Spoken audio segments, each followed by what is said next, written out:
واحد من شعرائنا ما اجيب اسمه بعد مو تحياتنا له. هذا ما يقرا ما يصعد على المنصه اذا ما يطق له ربع.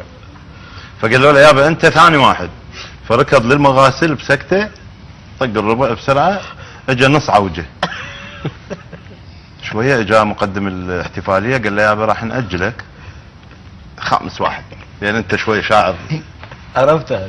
اي لا حروف غزوان مو عداي السلطاني. لا بس مو عداي تحياتنا لعنه. هاي قبل هسه الرجال قالوا له انت خامس واحد. راح بالحمام طق الاشياء رجع احول كلش. باوعوا له قال خليه يطير من راسه.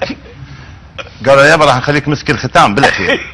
قال شني خامس. قال لا مسك الختام تقفله.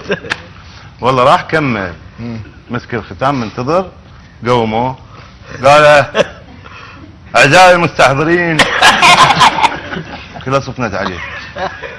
دور على الورقه دور على الخمار. قال بمناسبه ثوره 17 كركوك المجيد.